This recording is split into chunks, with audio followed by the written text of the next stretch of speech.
എടേ സ്റ്റോക്ക് മാർക്കറ്റിനെക്കാട്ടി വളരെ ഫാസ്റ്റ് ആയിട്ടാണ് Dubai real estate market respond ചെയ്യുന്നതെന്നുള്ള കാര്യം എനിക്ക് ഇന്ന് രാവിലെയാണ് മനസ്സിലായത്. കഴിഞ്ഞ ഒരാഴ്ചയായിട്ട് ഞാൻ എൻ്റെ ഒരു ക്ലയന്റിന് വേണ്ടിയുള്ള ഒരു ഡിസ്ട്രസ് സെയിൽ ടോക്കിലായിരുന്നു ഒരു സെല്ലറുമായിട്ട്.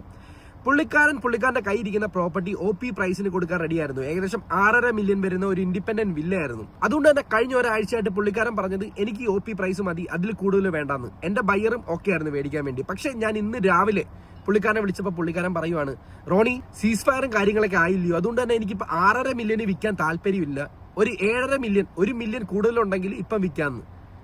സത്യം പറയട്ടെ, എനിക്ക് ഏകദേശം ഒരു 30 ലക്ഷം ഇന്ത്യൻ റുപ്പീസ് എങ്കിലും കമ്മീഷൻ കിട്ടുന്ന ഒരു ഡീലാണ്. ഇത് കേട്ടപ്പോൾ ഫസ്റ്റ് എനിക്കൊരു സങ്കടം വന്നെങ്കിലും ഞാൻ പിന്നെ ചിന്തിച്ചപ്പോഴാണ് മനസ്സിലായത്, ഓക്കെ പുള്ളിക്കാരൻ അങ്ങനെ ചിന്തിക്കുന്നുണ്ടെങ്കിൽ ബാക്കി എത്ര സെല്ലേഴ്സ് ഇപ്പം മാർക്കറ്റിൽ ചിന്തിക്കുന്നുണ്ടാവും. ഓക്കെ സീസ് ഫയർ ആയി, ഇനി ഇപ്പം ഡിസ്ട്രസ് സെയിൽ വിൽക്കേണ്ട ആവശ്യമില്ല, കാരണം വേറെ ഒന്നുമല്ല, ബാക്ക് ടു നോർമൽ എന്തായാലും ദുബായ് ആവും എന്നുള്ള കാര്യം നമുക്കെല്ലാം അറിയാം.